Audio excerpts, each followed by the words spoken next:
The farmhouse stood on the edge of the woods, like a tired witness that refused to speak. Its boards were weathered gray, its roof sagged with snow every winter, yet no one in town could remember the last time they saw smoke from its chimney or laughter from its porch. The Porter family lived there, but lived was a generous word. They were present, but their presence was a silence that unsettled. Children in the village whispered that if you walked too close, you would hear scratching beneath the earth, like mice in the soil, except longer, sharper, as though fingernails dragged against stone.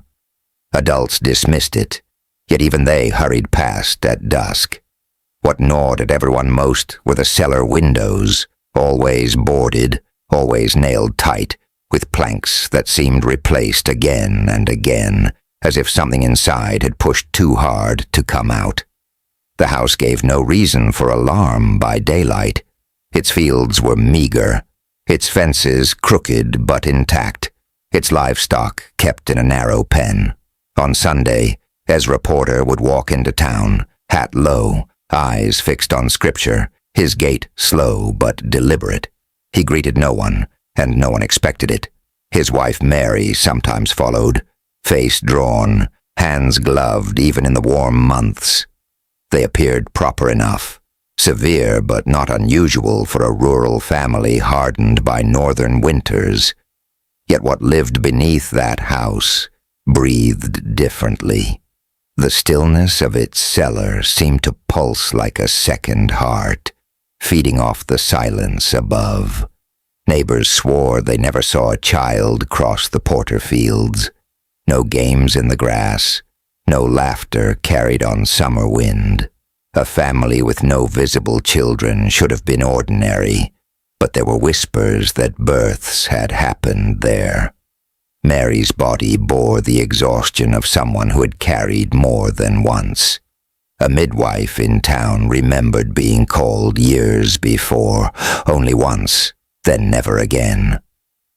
Since then, no sound of crying, no sign of little ones running under the apple tree. And yet at night, passing wagons told of faint cries slipping through the ground, muffled as if swallowed by earth itself. The cellar was the true body of the house. Townsfolk said Ezra had dug it himself, deeper than any ordinary root cellar, stone walls reinforced with timber cut from his own woods. Some said it went far enough underground that a man could lose his breath in the damp air. He insisted the windows be sealed, and whenever storms broke boards loose, by morning they were nailed tighter. When hunters passed nearby, they noticed strange grooves in the surrounding trees, as if sharp tools had tested their edges. No one knew why, and no one dared ask. Fear did not come from what was seen, but from what refused to reveal itself. A house that never opened its cellar to daylight carried its own story. The Porters never invited neighbors in.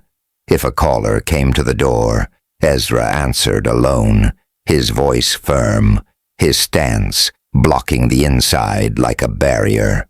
Rumors grew to explain the silence. Some claimed Mary was sickly, contagious perhaps, and kept hidden from view.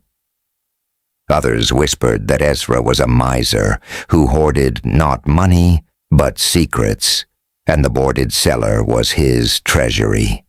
But among the older townsfolk, those who still remembered the harsher tales of the old country, there was a darker suspicion that Ezra believed something unholy lived within, and his house was not to protect him from it, but to keep it from spilling out. The road leading to the farmhouse was called Black Ash Road, though no one remembered why. The name seemed to fit, as if the land itself had chosen it. At night the trees leaned inward, their trunks black against the pale sky, their branches knotting into skeletal hands. Travelers described the air as heavier there, carrying a strange sweetness like rotting fruit. When the wind moved just right, it seemed to sigh through the cracks of the farmhouse boards, almost as if the house exhaled. It was easy to believe it watched, easy to believe it remembered. Still, nothing ever happened openly. There were no screams carried over the fields, no blood spilled in sight. The house sat in its silence year after year, while neighbors learned to live beside it, like a scar they could not remove. Yet unease has a way of festering, and those who passed too close often felt eyes behind the planks, eyes that had never seen sunlight but still followed. A family that hid its own blood beneath the floorboards could not hide forever. In time, silence begins to leak. In time, the walls that contain a secret weaken. And so the farmhouse endured, weathered by seasons, unremarkable to the passing stranger. To the people of the village, it became both ordinary and monstrous at once. They accepted its existence, but never without that small twist in the stomach, that feeling that something below the earth clawed to be known. The porters walked in plain sight, Ezra with his stern scripture, Mary with her veiled fatigue, and the boarded cellar that held the truth no one had the courage to name. In that cold corner of Maine, the house on Black Ash Road waited, quiet as ever, waiting for the day its silence would break. Ezra Porter's face carried the sternness of a man carved from stone, his expression unmoved by weather, hardship, or human warmth. To the people in town, he seemed like a recluse burdened with faith, the kind of patriarch whose world revolved around scripture and punishment. Yet beneath that mask was not simply belief, but something colder, darker, and meticulously designed. His doctrine was not born of God, but of his own hunger for power. He spoke of sin like it was a plague that seeped through the pores of ordinary men, spreading sickness with every laugh, every indulgence, every breath of pleasure. To Ezra, the outside world was rotting meat, and he was the surgeon, cutting away corruption in his own house before it could consume him. Inside the farmhouse, his words ruled as law, etched into the very air his family breathed. He told Mary, his wife, that women were weaker vessels, easily stained by invisible filth. He told the children that purity was a fragile thing, always under attack by unseen hands, and that the world beyond the cellar would crush their souls if they ever touched it. But his obsession with purity was not faith in any divine hand. It was faith in his own ability to shape flesh and thought into submission. He believed suffering stripped away lies. He believed pain peeled back the skin of humanity and revealed something cleaner beneath. This was his religion. This was his science. Ezra did not shout his beliefs. He spoke them in a calm, deliberate tone, the way a physician explains a diagnosis to a patient who has no choice but to accept.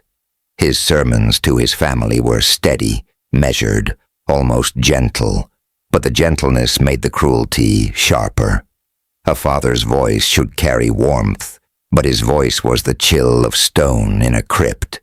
He hid behind the innocence of devotion, quoting scripture at the breakfast table, making his family bow their heads until their spines ached. Yet in his mind, scripture was only a mask to justify his real desire. Control without limit, mastery over body and soul. The cellar became his temple, and every rule he created became ritual. No laughter was permitted, for laughter meant weakness. No idle touching, for he believed the body was always hunting for sin. Even food was rationed like holy offering, not given freely but earned through obedience. Ezra wrote his own book of trials, not with ink, but with acts that scarred both flesh and memory. His doctrine was built on the idea that salvation could be measured in how much torment a body could endure without breaking. He told himself this was purity. In truth, it was fascination. He studied pain as a craftsman studies wood grain, with patience, with curiosity, with quiet satisfaction. The sickness of Ezra's mind hid behind a mask of order. To neighbors, he was simply a hard man of faith. To his family, he was a god who demanded sacrifice not once, but every day. He built rules around silence, insisting his children learn to swallow their cries, to endure without sound, to prove themselves worthy of his approval. He would sit in the cellar with them, hands folded, watching them strain against hunger, cold, or fear, as if he were watching an experiment unfold. Their suffering was not an accident to him. It was adata, proof that his methods could shape the human soul into something he considered pure. Mary sometimes questioned his severity, but Ezra silenced her with the same calmness that silenced the children. He would tell her that she was chosen to be the vessel of this holy house, that her body's pain was her offering to eternity.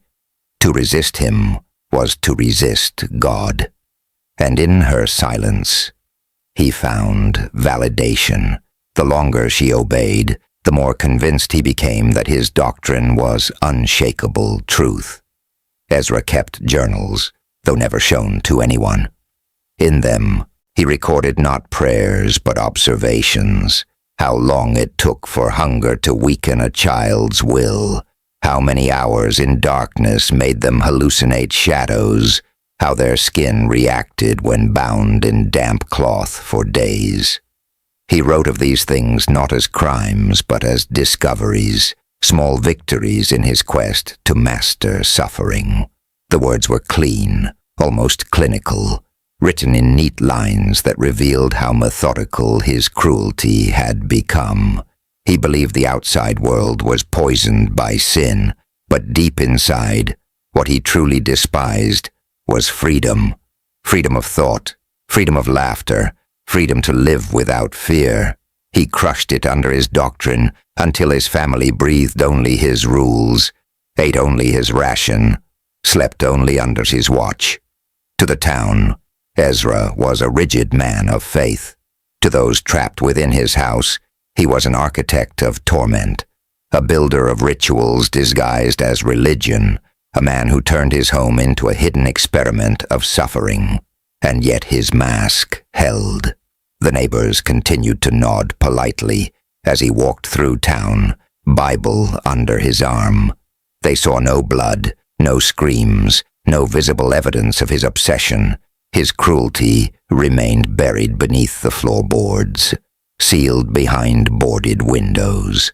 Only the silence followed him, and only the silence told the truth. Ezra Porter was not a man of God. He was a man who had crowned himself God of his house. And in that role, he found the kind of power no scripture could ever grant. The cellar waited, deeper than any prayer, its walls already stained by the quiet trials he devised. And as Ezra sharpened his doctrine, he began to imagine new ways to test purity, new ways to cleanse, new ways to cut deeper than flesh. What began as sermons of faith was hardening into ritual, and ritual always demanded sacrifice. The Porter children entered the world in darkness. Their first sight was not sunlight filtering through curtains, but the stone of the cellar wall, damp and unyielding. Their first breath carried not the clean air of the fields above, but the heavy wet odor of mildew and earth. Ezra Porter had decided long before that his children would never be touched by the poison of the outside world. So they were born into a room he considered sacred, a room stripped of light, sound, and freedom. Each infant was welcomed not with tenderness, but with Ezra's declaration that they were pure, only as long as they remained in his keeping. For him, the cellar was both cradle and coffin, the boundaries of their lives marked before their first cries faded.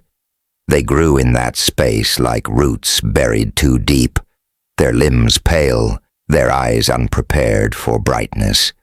They never knew the sky was blue, or that leaves rustled in wind, or that rivers moved with sound and light. For them, the walls were the end of all things, the ceiling their horizon, the floor their earth. They learned quickly that asking about what lay beyond those stone walls invited silence from their mother and correction from their father. Ezra told them the world outside was poison, that the air would corrode their lungs, that the sun would rot their flesh, that strangers carried filth in their hands and curses on their tongues. The children believed him because they had no reason not to.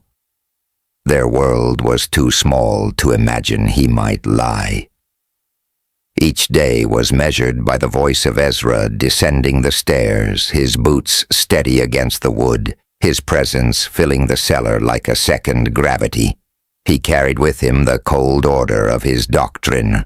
The children were not raised with toys or play, but with rules that demanded stillness, obedience, and reverence. He told them that noise was sin, that laughter was a crack where impurity could enter.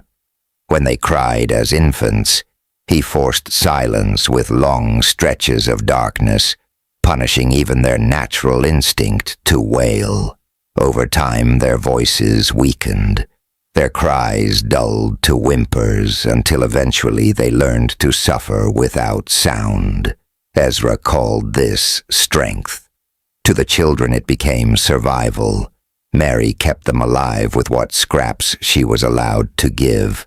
She fed them thin broth, hard bread, milk watered down until it barely filled their stomachs.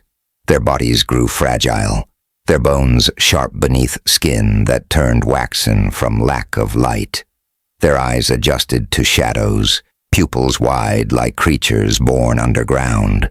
They spoke softly, not from choice, but because their voices had never been allowed to grow.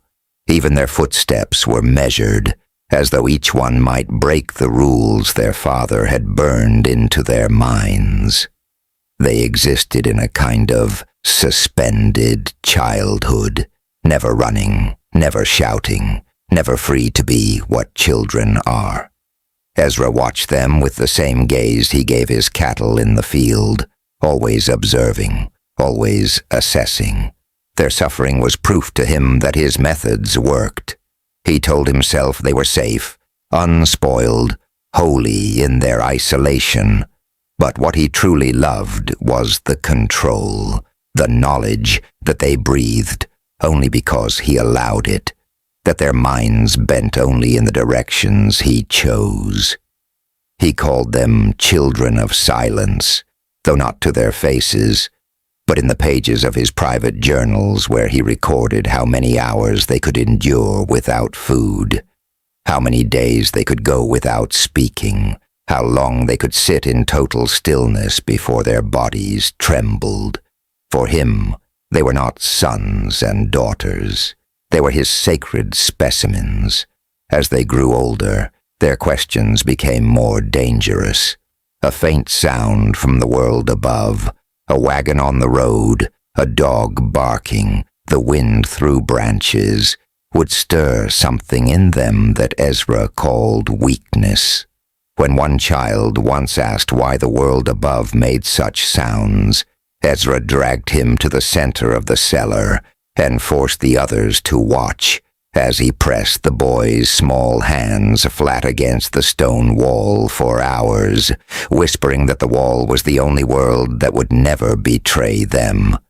The boy's fingers stiffened, the skin split. But Ezra did not stop until the lesson was learned. The message was simple. The wall was truth, and the world beyond was death. Time in the cellar was not marked by seasons or years.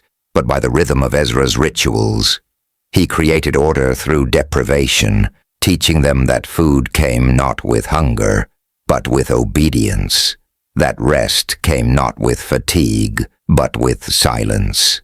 The children grew pale and thin, their bodies frail, but their minds bent inward, curling around the only truths they were given. They did not dream of fields or rivers. They dreamed of walls. Their world ended at the cellar stones, and to imagine otherwise was to risk punishment too heavy to name. The neighbors above saw only an ordinary farmhouse, a man who prayed, a woman who kept her head low. They never saw the pale children below, who grew up without sun, without play, without hope of ever standing beneath the sky. To the village the Porter family was quiet, perhaps too quiet, but nothing more. To the children trapped underground, silence was the only life they would ever know. And as Ezra's doctrine grew darker, their world, already small, would begin to close even tighter, until even the faintest breath of freedom would be smothered before it could form. Ezra Porter believed that faith without trial was worthless. In his mind, true purity could never be inherited, nor gifted, nor even prayed into existence. It had to be carved out of flesh, measured in pain, proven by suffering. He created what he called the purity trials, and to him they were not punishments, but sacred rituals, holy experiments that allowed him to weigh the value of his children's souls. Each trial was a ceremony with rules only he understood, blending scripture, superstition, and the cold logic of a man who thought himself chosen to refine the human spirit through cruelty. The trials always began with silence.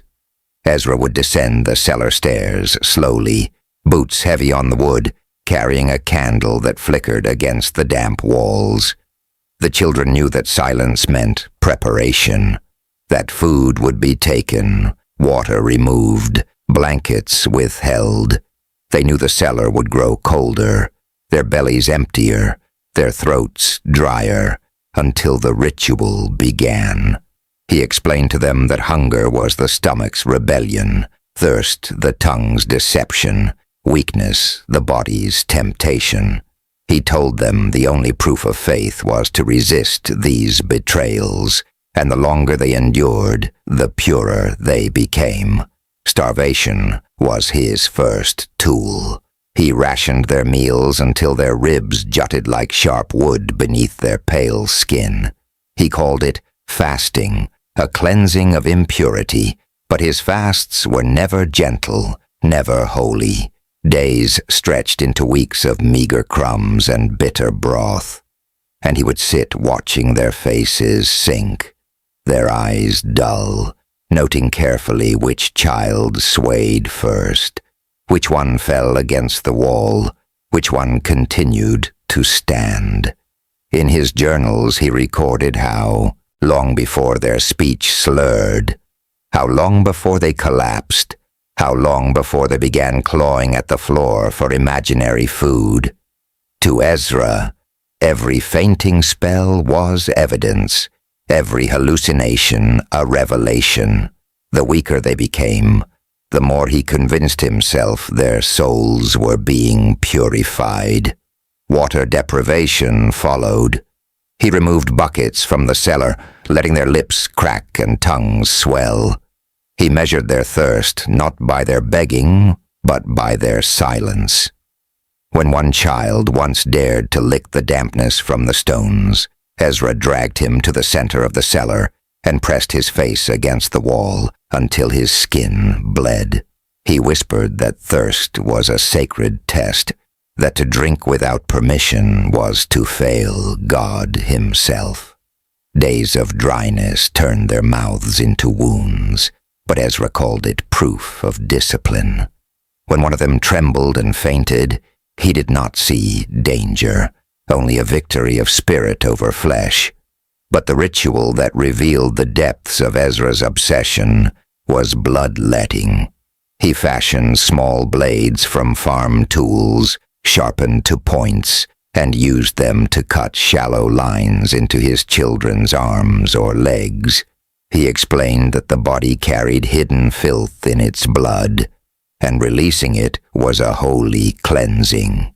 Each cut was made with precision, not deep enough to kill, but enough to stain cloth with crimson. He would collect the blood in bowls, watching the surface tremble in the candle light as though it were a sacred offering. Sometimes he forced the others to watch as a sibling's blood dripped, telling them this was the price of purity, that pain was a gift given to God. The cellar floor carried dark stains that never washed away, silent records of his doctrine etched into stone. The trials escalated over time. Hunger was paired with cold, thirst with restraint, bloodletting with forced silence. He layered suffering like rituals of old, always watching, always measuring. He was not chaotic in his cruelty. He was methodical, meticulous, as though each act were part of a vast design. To him, the children were instruments, their screams the notes of his sacred hymn. He told himself he was not destroying them, but shaping them into something holy, something above ordinary flesh. Yet the truth lay in his eyes, in the way he lingered over their suffering, in the satisfaction that flickered as he watched their strength break. Mary stood by through each trial, sometimes helping, sometimes turning her face away. Her silence made her complicit, her exhaustion making her part of the ritual itself. Ezra told her that her role was to endure, to carry the burden of watching without interfering, to let the trials run their course. In her stillness he found confirmation that his rituals were divinely ordered, that he alone had the authority to shape his family's suffering into salvation. The children did not know they were victims of madness. They accepted the trials as truth, because they had never known a world without them. Their hunger became routine, their thirst expected, their blood spilled as part of life. They measured themselves not against freedom or joy, but against Ezra's expectations, living in fear of failure, convinced their only worth was in how much pain they could endure without complaint. For them, the cellar was no longer simply a prison. It was a sacred altar, and they were the sacrifices offered again and again. Ezra wrote that the trials brought him closer to God, but what they truly brought him was control so absolute that he no longer saw his family as human. They were subjects, specimens, offerings. Each mark on their bodies was a line in his scripture, each scar a verse in his doctrine. The cellar echoed, not with hymns of faith, but with the sound of breath held too long, of stomachs growling in the dark, of faint sobs swallowed into silence. And yet, for all the cruelty, the house above remained quiet. To neighbors, the Porter family still appeared ordinary, a man of faith with a withdrawn household. No one imagined that beneath the farmhouse floor, children were being bled, starved, and broken in the name of purity. No one knew that Ezra's rituals had already claimed their innocence, twisting their minds into shapes that would never heal. The silence outside was complete, but inside the cellar the doctrine of cleansing deepened, growing into a darkness that would demand even greater sacrifices. Ezra Porter's faith had never been enough for him. Scripture gave him words, ritual gave him power, but neither satisfied the darker hunger that grew inside his mind. He did not simply want obedience or reverence. He wanted knowledge. He wanted to see what pain revealed when measured with patience, when repeated with precision, when stripped of morality. To him, the human body was not a sacred creation, but a vessel of data, a machine of flesh that could be studied, broken down, and catalogued. His children were not only heirs to his doctrine, but living specimens in an experiment no one else would ever see. The cellar became his laboratory. He recorded everything in leather-bound journals, writing with a steady hand, his script clean and neat, as though the order of his letters might prove the order of his mind. He wrote of heartbeats counted during fasting, of hours survived without water, of patterns of trembling as skin froze in the damp cold. He listened to their screams and charted their pitches, describing how fear thinned the voice, how exhaustion turned it hollow, how silence followed when endurance shattered. He told himself that every cry was a confession of impurity, and that every broken whimper revealed a hidden truth about the soul. Yet what truly drove him was not faith, but fascination. He collected suffering like others collected coins. Ezra's curiosity grew sharper with each trial. He began to cut patterns into their skin, not wildly but with intent, lines and circles carved shallow enough to bleed but not to kill. He spoke of these patterns as symbols, as purifying marks, but in his journals he described how wounds closed without sunlight, how skin paled without warmth, how infections spread differently in the damp cellar air. He studied which child's body resisted longest, whose blood clotted faster, whose flesh scarred smooth, and whose carried marks forever. Each cut became a lesson, each scar a chart. He was a farmer tending crops of flesh, recording growth and decay with equal interest. The children did not know why their father marked them. They only knew it was part of his trials, another demand to be endured. They sat in silence as he pressed the sharpened edge against their arms, their legs, their backs, holding still because movement meant deeper pain. Some bit their lips until they bled just to remain quiet, fearing the punishment of sound more than the blade itself. Ezra admired their restraint, noting that willpower was measurable, that silence under pain proved strength of soul. Yet in truth, he took more interest in the trembling, the flinching, the way the body betrayed itself despite the mind's effort. He was not looking for holiness. He was watching for patterns. The cellar walls grew marked with stains that never faded, traces of experiments repeated too often to be accidents. Ezra believed he was discovering laws hidden from ordinary men. He measured how hunger distorted the eyes, how thirst swelled the tongue, how blood loss weakened the body's ability to resist further pain. He pressed their hands into ice-cold water drawn from the well, counting the minutes before skin turned blue, writing carefully about how long before sensation faded. He forced them to hold stones until their muscles spasmed, recording the time it took before fingers could no longer grip. To him these were not cruelties but revelations. He was building a scripture of flesh, a holy text only he could read. Mary bore witness to all of it. She cleaned the wounds, bound the cuts, washed the bowls, and replaced the stained rags.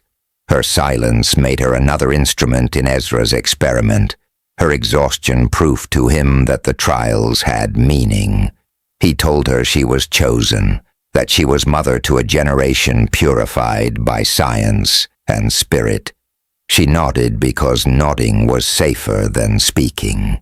In her eyes lived a hollow acceptance, and Ezra mistook it for belief. The children grew used to their father's hand upon them, though never without fear. They knew the sting of the blade, the burn of hunger, the dryness of thirst. They grew up inside a system where pain was routine, where blood was not horror but expectation. Their world narrowed further with each experiment, until their very bodies no longer felt like their own, but property of the doctrine Ezra preached. They carried his marks, not only on their skin but in their minds, shaped by the certainty that their suffering was necessary, that their endurance was their only worth. Ezra's journals reveal that he dreamed of presenting his findings one day, though to whom was unclear. He wrote as though he were speaking to a future audience, a council of unseen judges who would admire his precision. He believed history would see him not as a farmer or a recluse, but as a prophet scientist, the man who unlocked the secrets of human purity through suffering. Each entry read more like a report than a confession, free of emotion, filled with numbers, times, and descriptions of color and sound. His coldness was absolute. His curiosity knew no mercy. To the outside world, the Porter farmhouse remained as quiet as ever. Neighbors nodded at Ezra as he passed, never suspecting the weight of his journals or the cries hidden beneath the floorboards. They saw only a man of faith, a family withdrawn, a house too silent for comfort. But in truth, within its cellar lived an archive of torment, a record of wounds, and a library of screams that only Ezra valued. The children were not sons and daughters in his eyes. They were data points, each one carrying the proof of his twisted design. And so the cellar darkened further, not only with shadows but with the gravity of secrets too heavy to rise. Ezra's trials were no longer faith alone. They had become science to him, methodical, precise, repeated until he felt certainty. His family had ceased to be family. They were experiments dressed as blood, breath, and bone, and as long as they lived, he would continue to carve knowledge from their suffering. Ezra Porter believed that thoughts themselves could rot the soul. He warned his children that sin began not in action, but in the flicker of imagination, in the weakness of desire, in the small rebellions of the mind. To him, impurity was invisible, buried beneath faces that looked obedient, hearts that appeared calm. He convinced himself that his children, despite their silence, were carrying hidden corruption, and so he devised a new trial, one that would strip the mind as harshly as his other rituals stripped the flesh. He called it a cleansing of thought, though what it truly became was a ritual of suffocation, a ceremony of silence more haunting than any wound. He built the boxes himself, shaping the wood into narrow frames that barely fit the length of a child's body. They looked like coffins, but he never named them as such. To him, they were instruments of discipline, not graves. Each one was lined with sheep's wool, thick and heavy, pressed against the walls to smother all sound. Ezra believed screams fed impurity, that cries were the body's way of leaking sin into the air, so he created a space where no voice could be heard, where a child could scream until their throat tore and yet remain utterly silenced. He told them the box would help them hear their own thoughts, that it would force them to confront the filth of their imagination. What it truly forced was terror so complete that it hollowed them from the inside. The ritual began whenever Ezra claimed to sense impurity. He never needed proof. A glance, a hesitation, a whisper between siblings was enough to condemn them. He would drag the chosen child into the cellar's corner where the box waited, and with deliberate calm, he would guide them inside. The wool scratched against their pale skin, and the lid pressed down until only darkness remained. Ezra would kneel by the box and whisper that they would remain there until their soul confessed, until their mind was emptied of sin, until they emerged reborn. Then he would seal the lid, hammering it closed with nails, leaving only silence behind. Hours inside the box stretched into days. There was no food, no water, no light. The wool stifled even their own cries, trapping every breath, every sob, every scream inside with them. The air grew thick, the darkness absolute, and the mind began to unravel. Some scratched at the lid until their nails split and bled, their fingertips raw against the wood. Others beat their heads against the wool-padded walls, desperate for release, only to be met with the endless suffocation of silence. Their own heartbeat became deafening, the only sound in a tomb that was not yet a grave.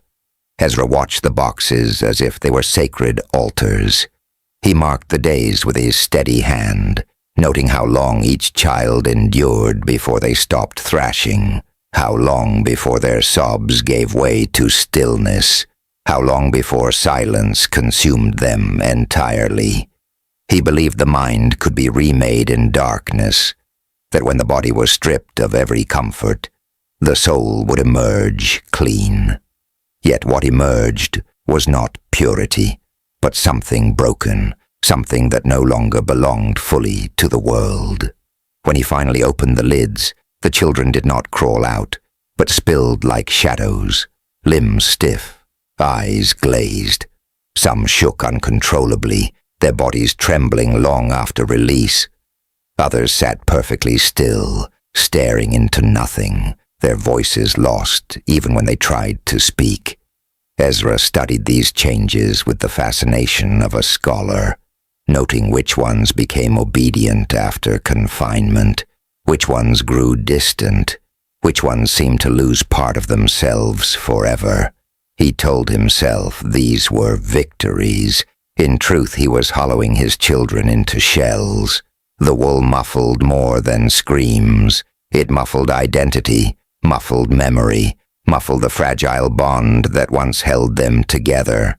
A sibling would enter the box as one person and emerge as another, unfamiliar even to their brothers and sisters. Some came out with eyes that darted nervously at every movement, as if expecting the lid to close again. Others returned with expressions so blank, it was as though they had left part of their soul inside, buried with the silence. Ezra mistook their emptiness for proof of cleansing. To him, they had shed impurity, but to anyone else it would have been clear he had stolen pieces of them that would never return. Mary watched this ritual with the same quiet endurance she gave all the others. She brought rags to clean the blood from their hands, water to wet their cracked lips when they were released. She whispered nothing, offered no comfort, because comfort itself would have been seen as weakness. Ezra's control was absolute, and she remained a witness, bound by fear. Her silence, like the wool, smothered what little life remained in her children's eyes. The cellar grew darker with each passing ritual, not because the shadows deepened, but because the silence lingered long after the boxes were opened. The children spoke less, moved less, trusted less. They had been taught that thought itself was dangerous, that even their imagination could betray them. The box became the shape of their nightmares, the space that waited behind every mistake, every glance, every question. Ezra did not need chains to bind them anymore. The threat of silence itself was enough. And still, the farmhouse above remained quiet.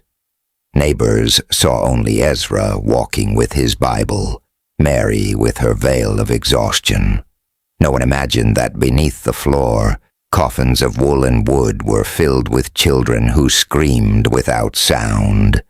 No one knew that Ezra Porter had invented a ritual where silence itself became torture, where purity was measured not in faith, but in how much emptiness a child's mind could endure before it cracked.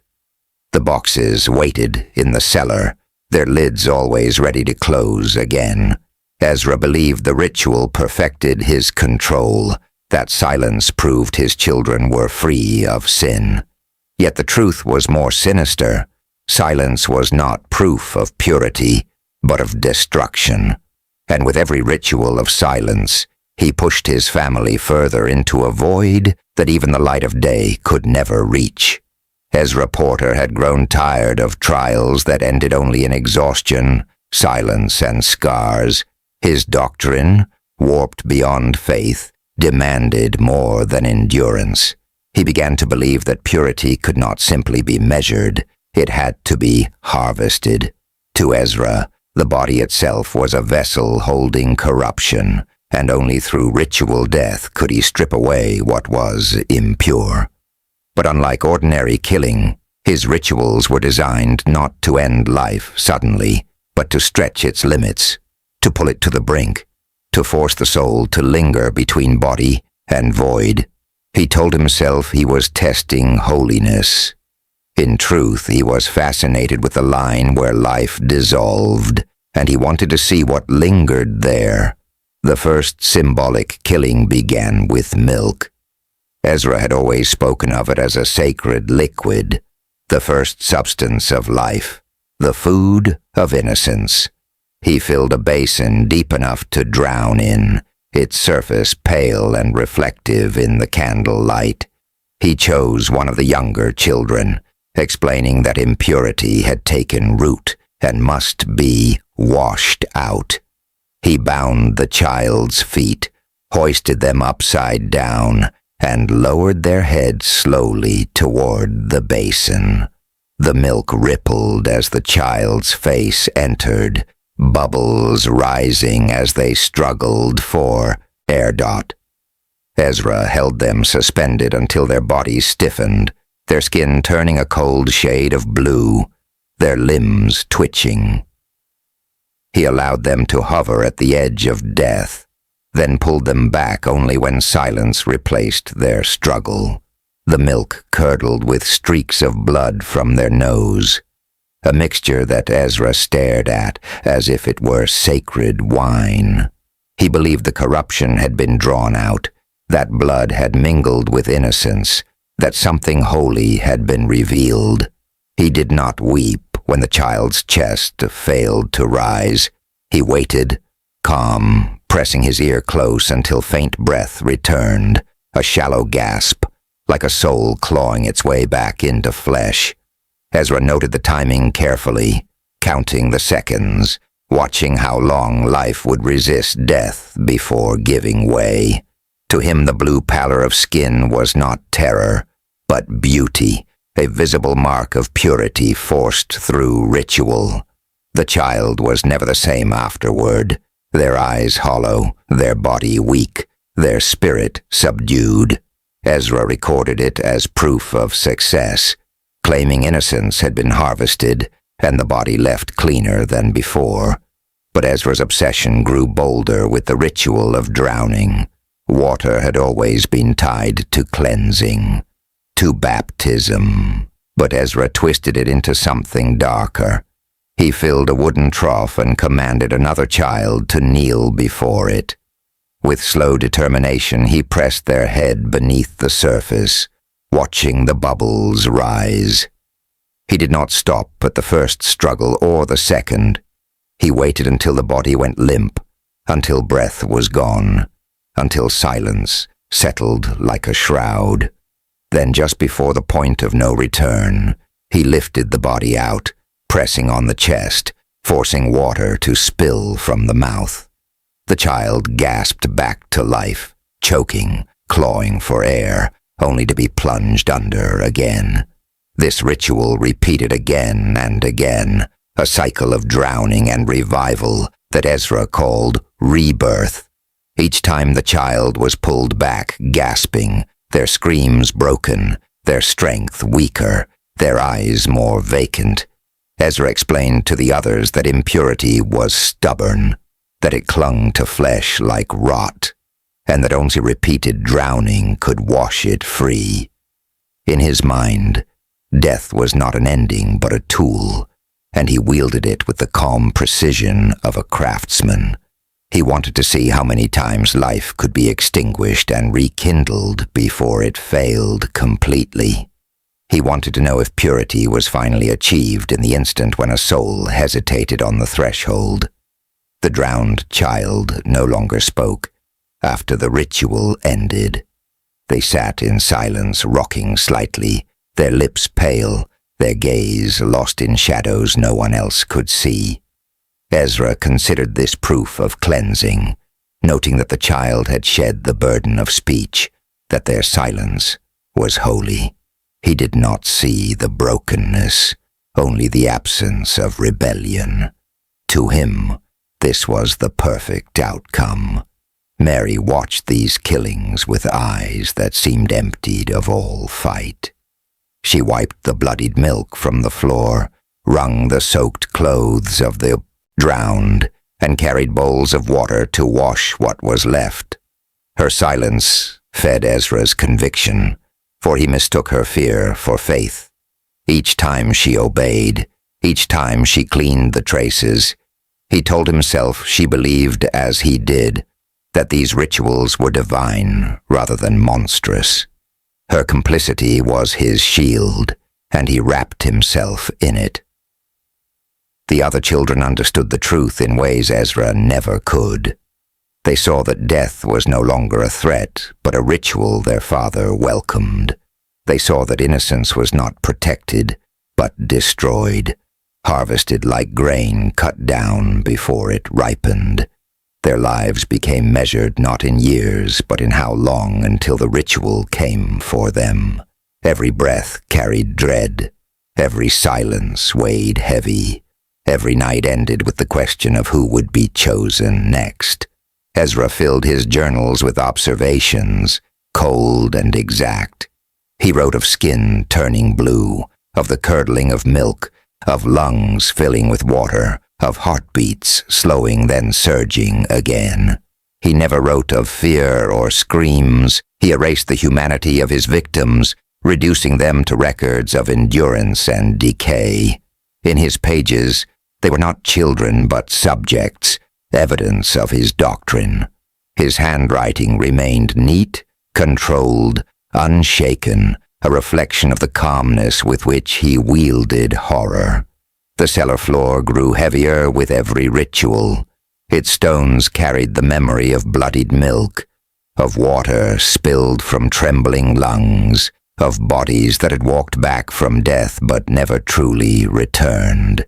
The children's footsteps grew softer, their voices weaker, their presence thinner. They were still alive, but not fully. Ezra had taken parts of them that could never be restored, pieces harvested in the name of purity.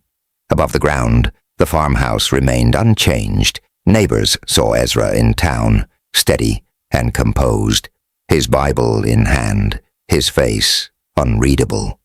They never guessed that beneath his feet, his own children were dragged to the edge of death, drowned and revived like offerings in a ritual no one else could name.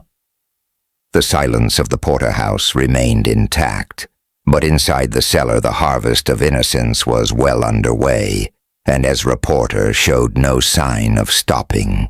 The final years of the Porter farmhouse carried an unease that no one in town could quite name.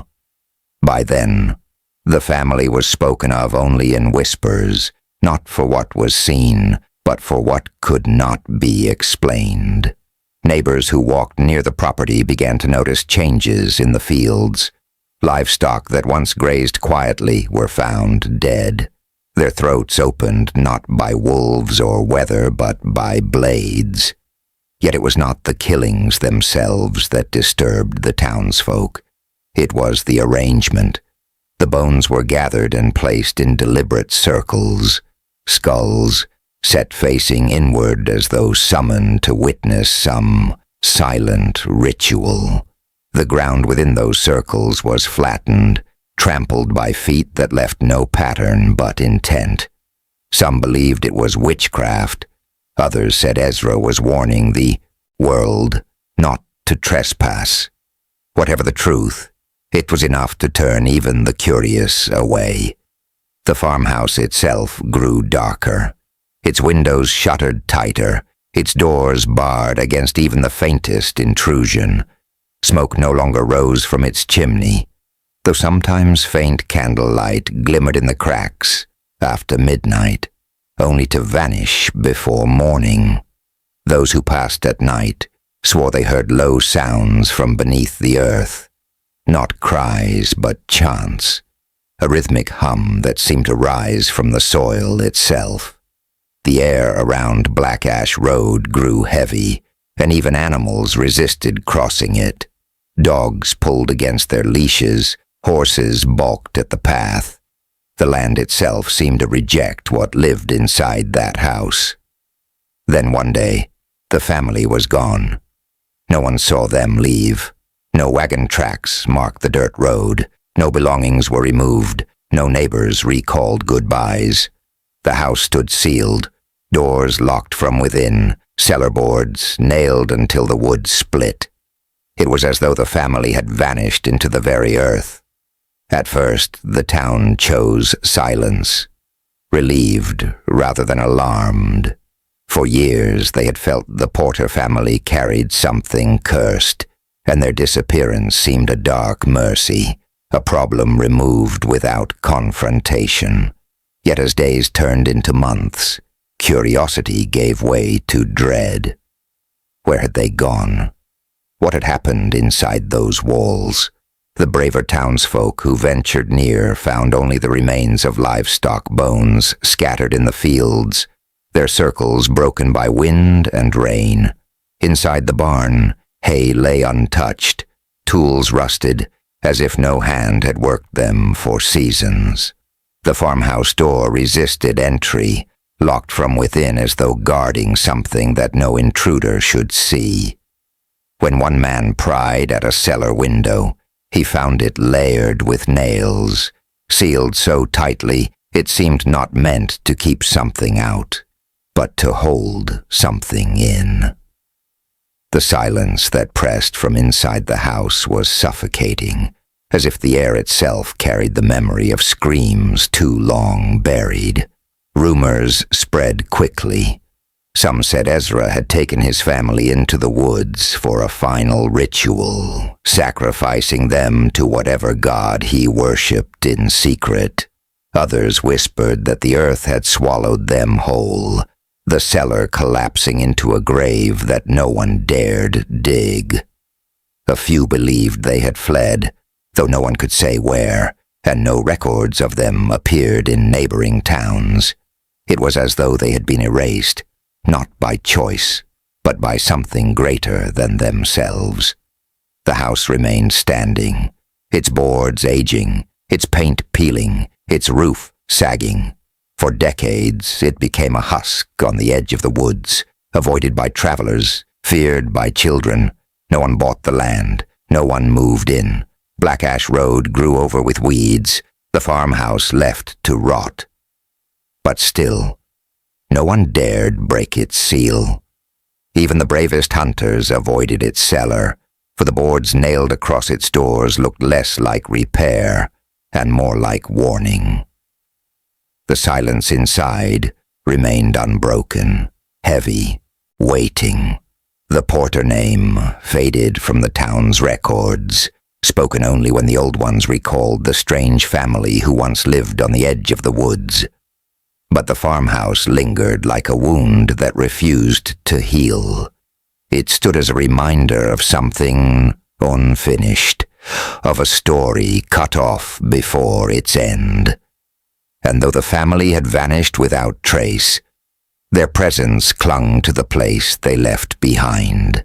Every creak of the wood, every nail sealing the cellar doors, seemed to whisper that what had happened there had not been buried, only paused. And in that pause, the silence grew louder. The Porter farmhouse stood sealed for almost 50 years, its windows sagging with rot, its roof bowing under snow and rain, its doors nailed against the passage of time. Generations grew and died in the nearby town, and still no one touched the house on Black Ash Road. By the 1920s, curiosity finally overpowered fear. The younger men who had only heard rumors of the family that once lived there saw the decayed house as nothing more than an abandoned shell, a place that could be claimed, rebuilt, or torn apart. They came with crowbars and lanterns, laughing at the old stories until the silence of the place reminded them why their fathers had avoided it. Even in ruin, the farmhouse pressed its presence on the air, heavy and watching. The first nails screeched as they were pulled free, echoing across the empty fields like cries from something buried alive. The doors opened reluctantly, wood groaning as if the house itself resisted intrusion. Inside, dust hung thick, cobwebs draped like funeral veils across the beams, the air stale with the scent of rot that lingered even after decades. The rooms above ground were barren, stripped of life, as though the family had taken nothing but themselves. But it was the cellar that drew them, the place whispered about for half a century. Its doors were layered with nails driven deep, splintered boards stacked across one another like a barricade against the unknown.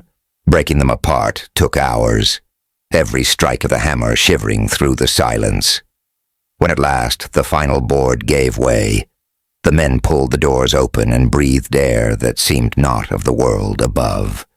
Damp, stagnant, and heavy with memory. Lanterns descended the narrow steps, and the cellar revealed itself. What they found was not storage for food or tools, but a chamber shaped by madness. Rows of small wooden chairs sat in knot lines, each one carved by hand, each one sized for a child. Their surfaces were worn smooth, not by comfort, but by years of forced sitting. The grooves of restraint still etched into the wood. Bolts and iron clasps jutted from the stone walls, rusted, but still locked in place. The remnants of chains scattered on the floor. The men's voices faltered. No one laughed anymore. The air felt as though it carried the residue of screams that had never escaped. In the corners lay piles of objects that belonged nowhere. In a home, wooden boxes lined with wool, lids nailed shut from the outside, stone basins stained dark, their rims etched with scratches of fingernails that had clawed for escape. Bowls filled with something hardened long ago, their surfaces marked with dark rings as though they had once held blood. On a table were Ezra's journals, though most pages had rotted into fragments illegible. A few words remained, clean and sharp even after the years: purity, endurance, silence, rebirth. Then came the bones. They were not buried, not hidden, but left scattered across the cellar floor and in shallow pits dug into the walls. Tiny skulls lay in clusters, ribs curled inward, spines bent as though in eternal submission. The bones were pale, drained of life, yet some still carried grooves, deliberate carvings etched into them with a precision too exact to be accident. Some were arranged into patterns, circles and lines that echoed the livestock bones once found in the fields above.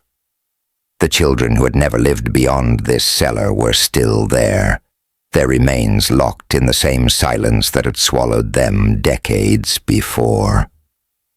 The men stood frozen, lanterns trembling in their hands, shadows swaying across the walls. They could not understand what they were seeing, could not shape words to describe the order of cruelty laid out before them. They had expected rot, collapse, maybe even nothing at all.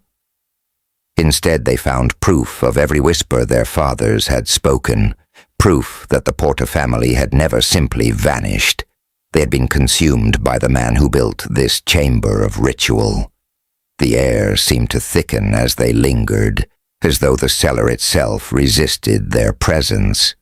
Some swore they heard faint sounds, a sigh against the stone, the scrape of movement where no living body remained. Others said it was only their minds, overwhelmed by horror. But when they left, locking the cellar behind them, none doubted that something of the Porter family still lived there, not in flesh, but in the silence they had been forced to keep. The discovery spread through the town, whispered first with disbelief, then with fear. Officials came, removed what bones they could, catalogued what evidence remained. But even they spoke quietly, refusing to linger long in the cellar. Too much of it defied explanation. The number of bones that did not match the records of how many children were said to have been born. The markings carved into skulls that looked less like scratches and more like symbols. There was talk of Ezra's journals, of experiments too dark to name, of rituals no faith could claim. And though some evidence was carried away, much of it was left behind, sealed again as though silence itself was the only way to contain it. The house was never rebuilt. No family ever moved in. The cellar doors were nailed once more, heavier this time, with iron plates across the wood. For years after, children dared one another to approach, to press their ears against the boards, to listen for whispers. Some claimed they heard faint knocks from within. Others said the silence was worse, as though it swallowed sound before it could exist. The unearthed cellar became more than a story. It became a wound, open and festering, a reminder of the horrors that ordinary walls can hold. And yet, even in its ruin, the Porter farmhouse remained unchanged. From the outside, it was only wood and stone, weathered by decades, a relic of another time. But those who had seen inside could never forget the rows of tiny chairs, the restraints bolted into stone, the bones of children who had never felt sunlight. They carried the knowledge that evil had lived there not loudly, not openly, but in silence, methodical and patient, hiding behind the face of faith until there was nothing left but bones and shadows. The cellar was unearthed, but the silence remained. When the cellar of the Porter farmhouse was unearthed, the discovery should have shaken the nation. Rows of tiny chairs carved by hand, restraints rusted into stone, bones arranged like patterns left behind by some ritual madness. This was no ordinary crime, yet the world never truly learned of it. Local authorities, confronted with horror too vast to explain, chose silence over exposure. They filed reports that softened details, describing the cellar as an abandoned storeroom, the bones as unconfirmed remains. Ezra Porter's name was mentioned, but only as a figure of the past, a recluse whose family had vanished. The official story was vague, the documents sealed, the evidence buried beneath the language of bureaucracy. The truth was too disturbing to be spoken aloud, too destabilizing to risk entering the public record. But silence does not erase memory. The men who first broke into the cellar carried what they saw like a weight that could never be set down. They whispered to their families, their voices shaking as they spoke of boxes lined with wool, of journals that mentioned purification, of blood that had stained the stone. Their wives told neighbors who told others still, until the story lived on in whispers, stripped of detail but burning with dread. Children grew up hearing not the full truth, but fragments. The farmhouse where screams were swallowed, the man who tested purity with blood, the family that vanished because they were consumed by their own patriarch. What law tried to bury, rumor kept alive. The fragments of Ezra's journals that survived the rot carried words that unsettled even the most rational reader. He wrote of faith not as worship, but as experiment, of purity not as a gift, but as a formula. He described trials that measured silence, endurance, and obedience with the coldness of a scientist dissecting an animal. He wrote of rebirth through drowning, of innocence harvested through blood, of silence as proof of holiness. Some who read these fragments believed Ezra was mad beyond reason. Others whispered that his writings were too structured, too deliberate, to dismiss as mere lunacy. They called it a kind of scientific theology, a merging of ritual and research that sought to strip humanity down to its barest suffering. Over time, whispers grew darker. Strange groups in distant towns were rumored to follow practices that echoed the Porter rituals. Circles of bones found in fields, children made to endure silence as tests of faith, even drownings that were explained away as accidents, but carried the mark of repetition. No direct link could ever be proven, but the rumors persisted that Ezra's doctrine had not died with him, that fragments of his journals passed into other hands, inspiring those already inclined toward cruelty, cloaked as faith. The thought that his madness had seeded other evils lingered in the corners of conversation, never confirmed, but never dismissed. The town itself lived under the shadow of the farmhouse for decades after. Black Ash Road became a place avoided, its silence thick as though the earth itself remembered. Children dared one another to approach the cellar doors, now bolted with iron, and claimed to hear knocking from inside.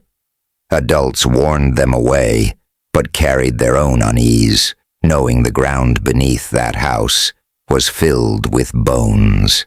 Yet no memorial was built, no marker placed. The Porter children, born and buried in darkness, were left unnamed, their existence unacknowledged. The town preferred to let them fade into rumor, to bury them again in silence, rather than risk the shame of remembering. Evil such as Ezra's thrives in silence. His cruelty endured for years not because it was invisible, but because it was ordinary on the surface. He hid behind the face of a stern man of faith, walking to town with his Bible, speaking little, drawing no suspicion. No one asked about the boarded cellar windows. No one pressed when Mary's body bore signs of endless childbirth, without children seen. Neighbors turned their eyes away, because to question too much was to risk seeing something they did not wish to see.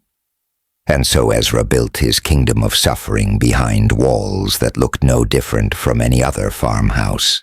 His evil survived because it was hidden behind normalcy. The unearthed cellar was a revelation, but it was also a mirror. It showed how much can be ignored when silence protects it, how cruelty festers when it wears the mask of piety and order. The bones of the children became not only evidence of Ezra's crimes, but symbols of what happens when society chooses comfort over truth. They were never given graves, never given names. Their legacy was only whispers, carried through generations as warnings told in hushed voices. Beware the house on Black Ash Road. Beware the silence that hides behind faith. Beware the man who demands purity. Evil does not always arrive loudly with fire or war. Sometimes it creeps into ordinary homes, cloaks itself in scripture, hides in cellars beneath houses that look, no, different from the rest. It grows in silence, nurtured by fear, shielded by neighbors who turn away. The Porter story endures not only as a tale of one man's cruelty, but as a reminder of how easily the world allows cruelty to thrive when it is easier not to ask, not to look, not to listen. The farmhouse was eventually torn down, the cellar sealed, but the memory remained.